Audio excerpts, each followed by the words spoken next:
여러분 안녕하세요. 펜머스의 위클리 온라인 클래스에 오신 것을 환영합니다. 저는 이 시간에 교회 학교 코로나 이후에 어떻게 될 것인가, 또 지금 준비하지 않으면 안 되는 그런 시기이기 때문에 그런 제목을 가지고 여러분들과 함께 시간을 좀 가져보려고 합니다. 교회 학교 다음 세대 심각하지요. 이 이야기는 사실 코로나 때문에 생긴 것은 아닙니다. 코로나 이전부터 저희는 한국교회 다음 세대 이대로 가면 큰일이다.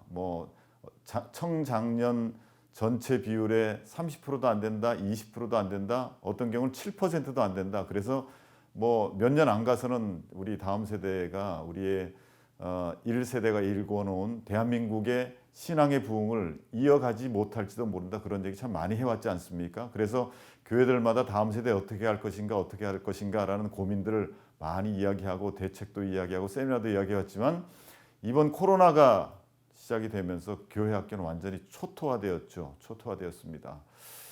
그래서 이런 그 상황 속에서 지난 3월 달부터 교회 학교가 5개월 문을 닫았고요. 그 다음에 어느 정도 좀 돌아오는가 싶더니 최근에 또 다시 이제 그 3차 대유행이 시작이 되면서 교회 학교가 지금 굉장히 위축이 된 그런 상황들이라 내년 1월 달 어떻게 이거 시작해야 될 것인가 고민하는 그런 교회들이 많이 있는데요. 어쨌든 그렇게 조금씩 문이 열려가지고 교회 학교 학생들이 돌아오기 시작했지만, 잘 아시는 것처럼 10% 안 돌아온 교회 너무 많다. 그 다음에 진짜 많이 돌아온 교회, 정말 시간과 열정을 많이 쏟은 교회들은 50%, 60% 정도가 돌아왔다는 게 최대라고 이야기합니다. 어떤 분은 통계상 지금 우리 한국 교회의 이 주일학교뿐 아니라 전체 교회가 약 10,000여 개 정도의 교회가 문을 닫았다, 이런 얘기를 하시는 분들도 계시는데요. 어쨌든 이 모든 것들이 통계가 어떻게 나오느냐는 둘째치고 우리가 체감하고 있는, 실제로 지금 우리 주변에서 일어나고 있는 그런 일들이기 때문에 현실이라는 것을 부인할 수 없을 것 같습니다. 자, 이렇게 교회 학교가 심각한 상황에서 코로나가 왔고, 코로나가 오면서 이제 다음 세대에게 미친 영향들이 있는데요. 첫째는 교회를 다니고 있는 아이들이 이제 코로나라고 하는 합리적인 이유가 있으니까 교회를 가지 않아도 된다라는 새로운 개념이 생겼습니다. 이전에는 어른들도 마찬가지죠. 주일날 교회당 가서 예배 드린다, 이거 목숨 걸고 해야 될 일이고, 주님 앞에 예배 드린다는 것은 목숨 거는 일이다, 이렇게 생각을 해왔었는데, 이제 합리적인 이유가 있다면 교회 가지 않아도 된다 하는 것이 공식화되어지는, 어른들은 언제든지 이 이유가 없어지면 돌아가도 된다고 하지만, 우리 다음 세대는 이 합리적인 이유에 대해서 어떻게 생각할 것인가, 이런 것들을 우리가 좀 고민을 하게 되는 것이고요. 두 번째로는 이제 예배의 장소와 정해진 시간은 중요하지 않다. 그렇지 않습니까, 여러분? 이제 코로나 때문에 영상 예배들을 드리는데, 영상 예배를 꼭 실시간으로만 드리는 게 아니라 어떤 교회들은 실시간 못 드리는 교회는 녹화를 해가지고 예배 드리십시오 이렇게 보내면서, 이제 장소도 교회당이 아니고 그 다음에 시간도 그 시간이 아닌 곳에서 예배를 드릴 수 있다는 것이 새로운 개념으로 우리 다음 세대들에게 자리를 잡게 됐죠. 게다가 영상으로 예배를 드리는데 이전에 논란이 많았습니다. 그죠? 실시간 온라인 영상 예배 드리는 것이 어느 정도 보편화되어져 가고 있지만, 아직도 한국 교회가 영상으로 예배 드린다, 이것에 대해서 받아들이지 못하는 그런 교회들이 굉장히 많은데, 이젠 모든 교회들이 이제 영상으로라도 예배를 드려야 된다. 이것 때문에 다음 세대들에게 영상으로 예배 드리는 것이 이제 마음속에 자리 잡게 된 거죠. 이 세 가지의 영향들이 어떤 역할을 했을까요? 자, 첫 번째로는 긍정적인 영향을 미친 게 있겠죠. 그 긍정적인 영향이라는 건 뭐냐면, 예배의 참 의미를 깨달을 수 있는 정말 좋은 계기였다. 이게 무슨 말일까요? 아시지 않습니까? 우리 요한복음 4장에 나오는 말씀을 보면 사마리아 여인이 예수님께 질문을 하죠. 저희 조상들은 이 산에서 예배를 드렸는데 당신네들은 예루살렘에서 예배를 드려야 된다고 그러는데, 이게 어디서 예배를 드려야 진짜 예배입니까? 그랬더니 예수님께서 뭐라고 그러셨죠? 그 산에서도 말고, 그 다음에 심지어 예루살렘에서도 말고 하나님 앞에 예배 드릴 때가 오는데 그때는 신령과 진정으로 예배 드리는 게 더 중요하다. 이 말씀 저희가 너무나 많이 그 성경 말씀을 통해서도 알고 있고, 그 다음에 설교를 통해서 듣고 있었는데, 예배 장소 중요하지 않다, 이것이 이렇게까지 피부에 와닿는 건 지금 코로나 이때 전 세계가 마찬가지일 겁니다. 그럼 우리는 뭘 추구해야 되죠? 어디에서 예배를 드리느냐는 상관없고 교회당이냐 집안이냐 부엌이냐 그 교실 아니냐고 상관없이 뭐가 중요하다? 신령과 진정으로 내가 하나님 앞에 예배 드리느냐 이것이 정말 중요하다. 이게 굉장히 고차원적인 영성이죠. 예? 어디서든 상관없다. 심지어는 말이죠. 이를테면 그럴 리는 없겠지만 주일날 어쩔 수 없이 뭔가 다른 타 종교의 예배드리는 장소 안에 있더라도 그곳에서도 하나님을 바라보고 신령과 진정으로 예배드릴 수 있는 그것이 되어진다면 이건 엄청난 영적으로 성숙한 그런 예배의 모습이겠죠. 근데 이렇게 만약에 영향을 받았다면 우리 다음 세대는 참 이제 이 코로나가 장소나 시간의 문제를 다 해체했기 때문에 이제 우리가 정말 신령과 진정으로 예배드려야 되겠다. 이런 정말 영성 높은 영향을 받은 우리의 다음 세대도 분명히 있을 겁니다. 뭐 다음 세대들뿐 아니라 우리 청장년들도 마찬가지고 정말 내가 어디서 예배를 드리든 사실 이것은 예배의 본질이 회복되는 거다 이렇게도 이야기할 수 있습니다. 하나님께서는 사람이 지어놓은 어떤 장막 안에 갇혀 계신 것이 아니라 온 우주에 계시기 때문에 우리가 언제 어디서든 예배 드릴 수 있다. 이런 영향을 받을 수 있는 성경의 본질을 깨달을 수 있는 긍정적인 영향을 받았을 수도 있겠죠. 그런 다음 세대 그런 청년들이 있을 수 있겠습니다. 그래서 우리 한국교회가 더 성숙해지는 그런 계기가 됐을 것이다. 우리 다음 세대도. 그런데 말이죠.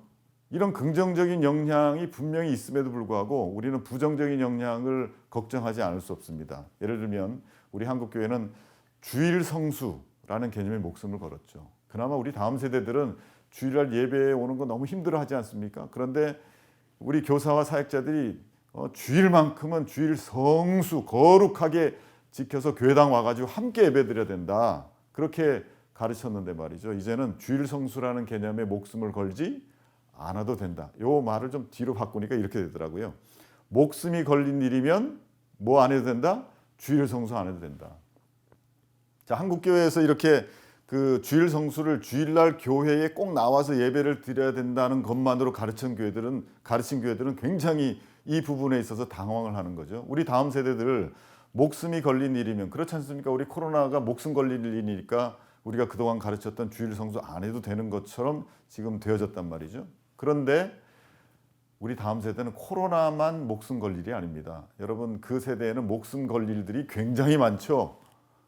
그 목숨 걸릴 일들이 무엇인지 우리 어른 세대들은 상상을 못합니다. 그런데 앞으로 이제 걔네들의 시각으로 목숨 걸릴 생기면 이유가 생긴 거예요. 합리적인 이유가 주일날 교회당 안 가도 된다. 자, 이런 부정적인 영향들 때문에 우리 참 안 그래도 초토화되어져 있는 다음 세대 교회 학교가 더 힘들어지고 초토화될 수 있다 하는 것을 우리는 생각을 해야 되리라고 생각합니다. 코로나가 교회 학교 사역에 남긴 두 가지 숙제를 좀 정리를 해봤는데 말이죠. 일단 주일 예배를 영상으로 드린다면 어떻게 해야 될 것인가?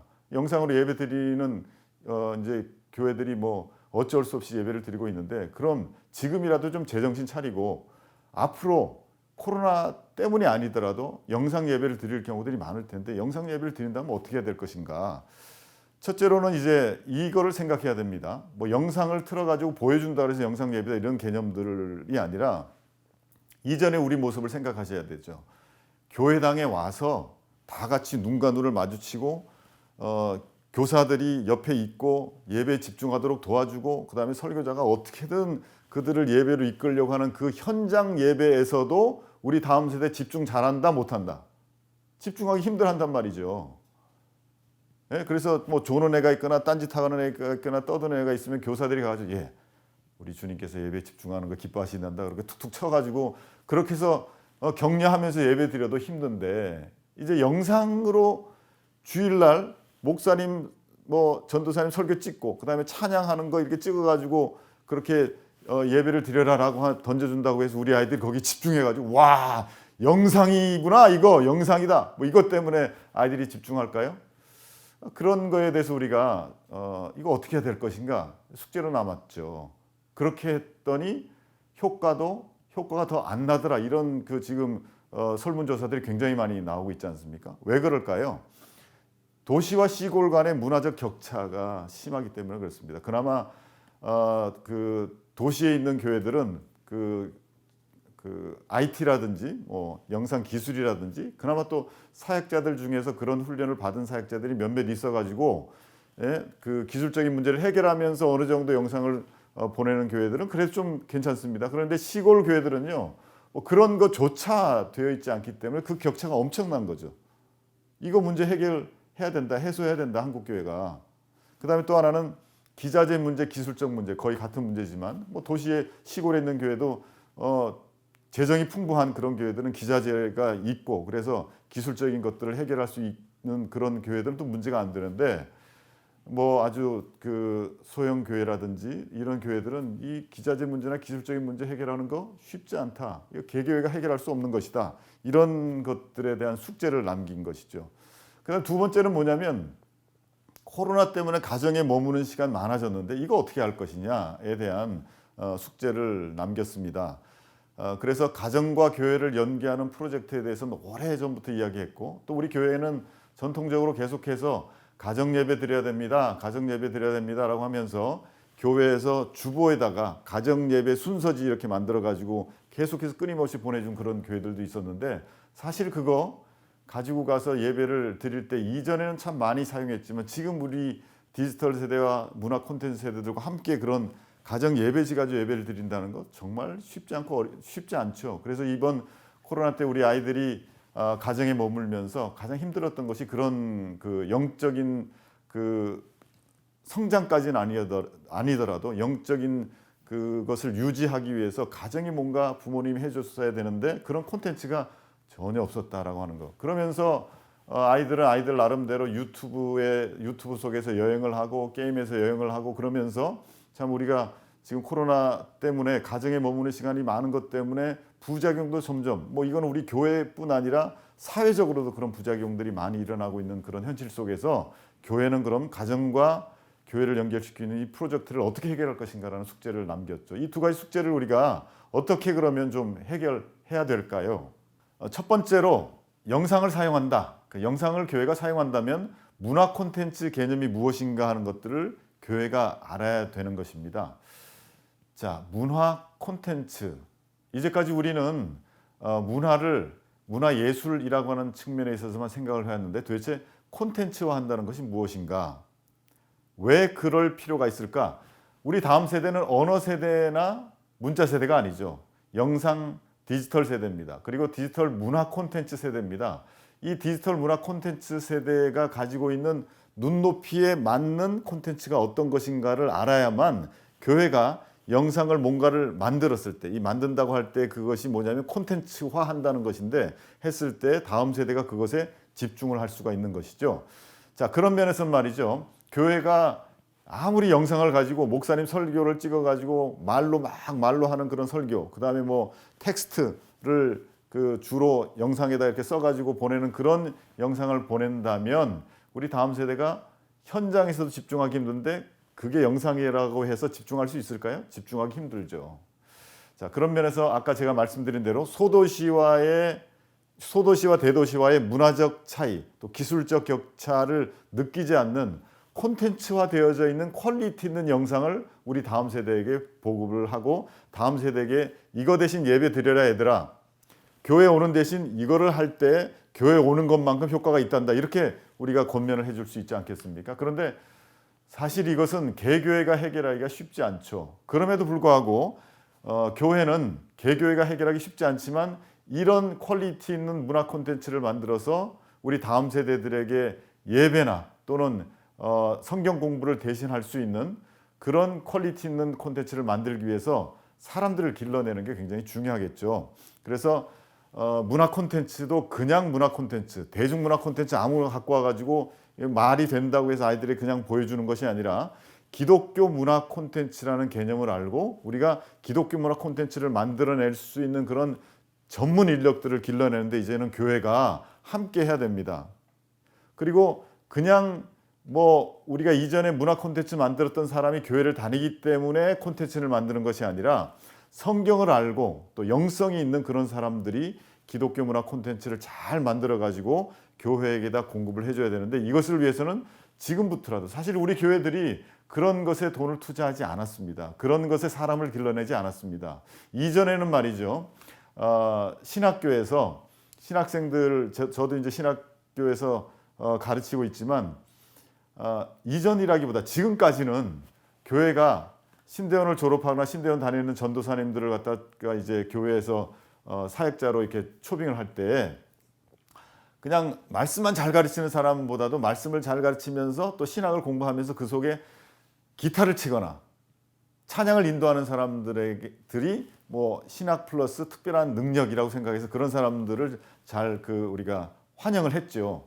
근데 이제 코로나 시대를 겪으면서 신학교가 뭘 원하고 있냐면 문화 콘텐츠가 뭔지, 영상을 콘텐츠로 어떻게 만들 수 있는지, 어떻게 기획을 하는지 그것에 대해서 능력을 갖고 있는 것을 이제 시대적 특별한 능력이라고 생각해서 신학 플러스 영상 콘텐츠, 문화 콘텐츠의 기획과 제작 능력이 있는 그런 사람들을 원하고 있단 말이죠. 그런 면에서 보면 우리 신학교나 신대원에서 기독교 문화 콘텐츠에 대한 개념과 그다음에 기본적인 기술을 익힐 수 있는 새로운 커리큘럼이 필요합니다. 이건 현장 교회들이 원하고 있기 때문에요. 여러분들 중에서 이 강의를 들으시는 분들 중에서 신대원생들도 있을 것이고 이미 졸업하신 우리 목사님들도 계실 테지만 이제 여러분들 속에 앞으로 다음 세대를 위해서, 이 다음 세대라는 것은 지금 우리가 바라보고 있는 중고등학생 어린이만 이야기하는 게 아니죠. 바로 여러분들이 사역을 하게 될 그 다음 세대 장년들, 그들이 이미 디지털 세대, 문화 콘텐츠 세대일 겁니다. 앞으로 10년 후면 말이죠. 그런 분들과 함께 사역을 해나갈 분들이라면 신대원 다 졸업하셨더라도 기독교 문화 콘텐츠가 뭐냐, 문화가 뭐냐라고 하는 것들에 대해서 기본적인 개념을 넘어서서 어느 정도의 기획을 할 수 있고 기술을 가질 수 있는 그런 것들을 목회자가 가질 수 있다면 이것은 한국교회가 굉장히 중요한 능력을 갖게 될 것이다. 그렇게 이야기하게 할 수 있는데요. 자, 해결하려면 거기까지 나가야 되는데 지금 우리는 아직까지는 그렇게 준비가 되어져 있지 않기 때문에 이제 주변에 이런 전문성을 가지고 영성을 가지고 기독교 문화 콘텐츠의 개념을 가지고 이런 예배와 공과 콘텐츠를 만들고 있는 사역 단체들을 또 서포트하면서 또 그들과 함께 협력하면서 동역하는 것들이 굉장히 중요하다. 그렇게 저는 이제 말씀드리고 싶습니다. 굳이 제가 펜머스 문화선교회를 이야기하지 않더라도 펜머스 문화선교회는 지난 15년 동안 15년 처음 시작할 때부터 우리가 문화를 강조했고 문화 콘텐츠를 강조했고 저희 펜머스는 그냥 선교회가 아니고 펜머스 다음 세대 선교회 이게 아니라 펜머스 문화 선교회라고 15년 전부터 명명한 이유가 뭐냐면 이 문화 세대에게 어떻게 하면 그들의 문화적 눈높이에 맞춰서 콘텐츠로 그들에게 예배를 그들에게 공과를 다가갈 수 있을까. 그래서 예배와 공과 콘텐츠를 만들어서 우리가 교회들을 섬긴다 하는 그런 것들로 이제까지 사역을 해왔기 때문에 참 이 시대 가운데 여러분들과 어떤 면에서 가장 긴밀하게 협력을 해야 될 초계파 사역단체가 아닌가 그런 생각을 하게 됩니다. 자, 두 번째로요. 아까 남긴 첫 번째 숙제는 우리가 좀 이런 관점으로 해결하려고 한다라고 하는 비전을 좀 제시할 수 있을 것 같고요. 두 번째로는 교회와 가정을 연결하는 예배와 공과 콘텐츠여야 한다. 이게 이제 해결을 해야 되는 숙제 해결 방법이죠. 사실 이전에는요. 얼마 전까지만 해도 교회가 우리 아이들 주일날 예배에 성실하게 참석하게 보내세요. 주일 성수하게 보내세요. 교회가 책임집니다. 교회가 그들을 가르칩니다. 이런 얘기를 해오다가 어느 정도 시간이 지나면서 얼마 전, 5년, 6년 전부터는 한국교회가 무슨 얘기를 많이 하기 시작했냐면 이게 교회가 감당하기 힘들거든요. 교회에 보냈다고 해서 영성이 확보되느냐? 힘들다는 걸 알았단 말이죠. 그러면서 교회가 이제 가정의 부모도 우리 다음 세대를 교회에다 떠맡겨 놓지만 말고 가정에서도 영적인 것들을 위해서 가정 예배 드리고 가정에서도 이것들을 서포트해야 됩니다. 이런 얘기를 하기 시작했는데 불행히도 뭐예요? 가정과 교회가 연결되어지는 특별히 다음 세대를 중심으로 해서 가정과 교회가 연결되어지는 무슨 콘텐츠가 있었느냐? 없는 상황에서 그런 얘기들이 점점 오다가 급격하게 코로나를 맞게 됐죠. 자, 저는 이런 해결책의 대안에 또 하나를 제시를 하는데요. 주보에다 끼워드리는 가정 예배 순서지를 가지고 이제 아까 제가 말씀드린 것처럼 온 가족이 모여서 찬송가 몇 장 몇 절 부릅니다. 그리고 무슨 성경 말씀 읽고서 이렇게 진행하는 그런 스타일의 언어 중심의 스타일의 어떤 가정 예배는 온 가족이 함께 드리기 힘든 것으로 어떤 면에서는 대단히 죄송한 말씀이지만 증명이 되었죠. 그러면 또 다른 방법을 우리가 생각을 해야 됩니다. 그렇다면 저희는 어른 예배 형식이 아니라 우리 다음 세대가 눈높이로 접근할 수 있는, 그리고 쉽게 그 가정 예배 속에 융화될 수 있는 그런 콘텐츠로 가정 예배를 드려야 되지 않느냐. 그래서 교회 학교에서 가정 예배 콘텐츠를 공급해주고, 그렇게 되면 다음 세대 눈높이가 되어지니까 다음 세대가 동참하는 그런 가정 예배가 될 것이다. 그런 것이 해결책이 될 수 있을 것이다 라고 저는 생각합니다. 자, 그런 의미에서 결론적으로요, 펜머스의 예배와 공과 콘텐츠는 시스템입니다.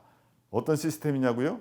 디지털과 영상 문화 세대의 눈높이에 맞춰진 다양한 기독교 문화 콘텐츠를 성경 말씀을 기초로 해서 개발했죠, 저희가. 그리고 그것을 예배와 공과에 적용한 시스템이다, 이렇게 말씀드릴 수가 있겠습니다. 디지털 문화 콘텐츠 세대의 눈높이에 맞췄다. 그 다음에 예배를 위해서 제공되는 자료를 기독교 문화 콘텐츠화 했다라고 하는 것들이 여러분들 어떻게 나타납니까? 뮤지컬이라든지 연극이라든지 웹드라마라든지 말씀 챈트라든지 찬양, 율동, 유튜브형 콘텐츠들, 이런 다양한 장르들을 콘텐츠화해가지고 예배 속에 그것을 넣어서 말씀을 각인할 수 있도록 우리가 공급을 해드리는 거죠. 자, 뮤지컬, 연극, 웹드라마, 말씀 챈트, 찬양, 율동, 유튜브형 콘텐츠, 기타 이런 것들은 문화 콘텐츠의 장르입니다. 그런데 이게 장르를 제가 설명한 게 아니라 우리 펜머스는 이 모든 장르들을 콘텐츠화해서 예배 속에서 아이들이 이 콘텐츠를 통해서 하나님을 찾아가고 말씀을 찾아가고 은혜 받고 감동 받을 수 있도록 그렇게 구성을 한 기독교 문화 콘텐츠다라고 하는 것을 말씀드리고요.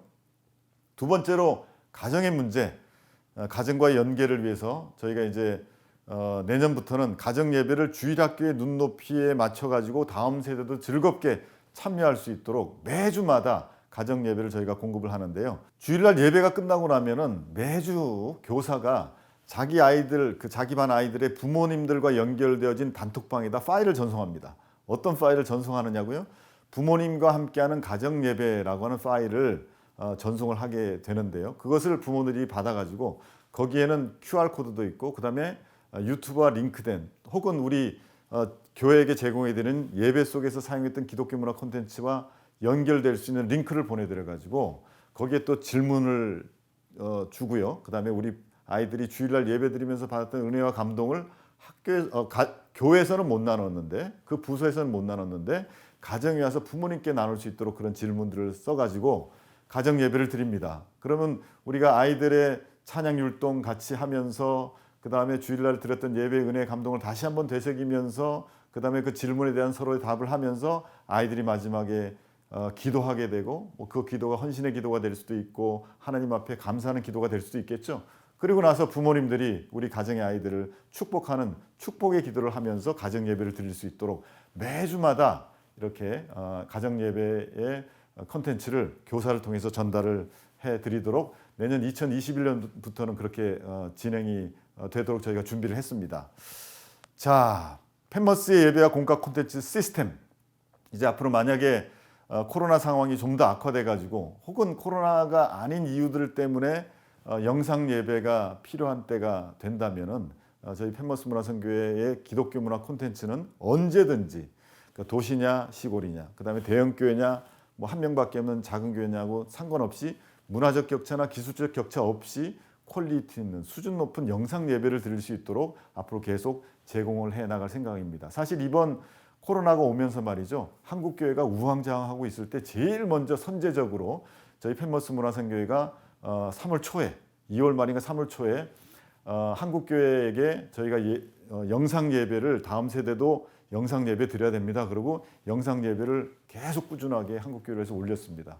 그리고 그것을 플랫폼처럼 생각해서 거기에 자신의 교회의 그 사역자들이 설교를 핸드폰으로, 스마트폰으로 찍어가지고 그거 잠깐 편집해서 그 사이에 설교만 바꿔가지고 우리가 예배 전체 형태는 퀄리티 있게 예배를 드릴 수 있도록 저희가 제공을 해왔고요. 그렇게 제공한 것들을 이제 교회가 또 이렇게 저희 그 영상을 참고해가지고 한국교회가 또 수준 높게, 원래 또 그렇게 했던 교회들이 있지만 많은 교회들이 또 그런 모델을 보면서, 뭐 다른 단체들도 그런 모델을 보면서 그렇게 한국교회에 제공을 해왔죠.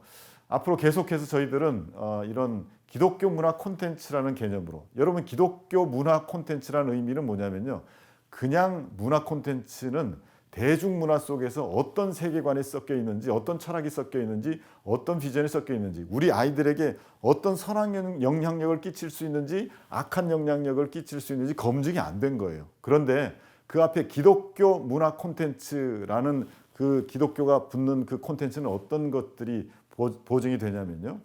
기독교적 세계관, 기독교적 인간관, 다시 말하면 성경 말씀을 중심으로 해서 그 정신을 가지고 만들어진 문화 콘텐츠다, 이런 뜻입니다. 우리가 우리 다음 세대에게 보여줄 때 안전하게 보여줄 수 있는 문화 콘텐츠다, 이런 의미죠. 사실 한국교회가 영상을 사용하기 시작하면서 말이죠.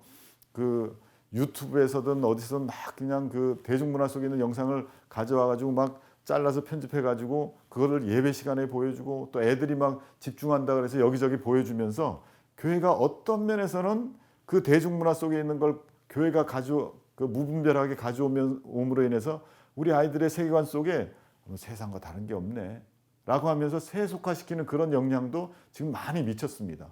저는 계속해서 강조하는 것은 이 코로나 시기에 영상과 문화 콘텐츠가 필요하다라고 이제 교회가 느꼈는데요. 겁나는 게 뭐냐면 훈련이 되지 않고 전문성도 없는 분들이 그냥 영상이라는 걸 사용해야 된다는 그 이유로 막 가져와가지고 우리 다음 세대들에게 무분별하게 보여줄까 봐, 그게 제일 겁나는 겁니다. 여러분, 대중문화는 가치관의 영향을 직격탄 우리 다음 세대에게 미칩니다. 바뀐단 말이죠. 그래서 기독교 문화 콘텐츠로 훈련되고 전문성 있는 그런 사람들이 이 시대에 지금 이 시기에 너무 필요하다. 우리 교회가 그런 사람들을 길러내기 위해서, 전문성을 길러내고 영성을 길러내기 위해서 이제는 투자를 해야 된다 하는 것을 제가 이 강의 전체적인 부분에 있어서 좀 마무리를 하면서 펜머스 문화선교회 앞으로 계속해서 한국 교회를 위해서 열심히, 또 시대적 변화에 맞춰 가지고 그 시대의 문화의 눈높이에 맞춰서, 그러나 성경 말씀은 절대적으로 우리 콘텐츠 안에 뺏기지 않고 전문성과 영성을 겸비한 그런 콘텐츠로 한국 교회를 섬기겠다고 하는 것들을 여러분들에게 말씀드리면서 오늘 클래스를 마치도록 하겠습니다. 수고하셨습니다.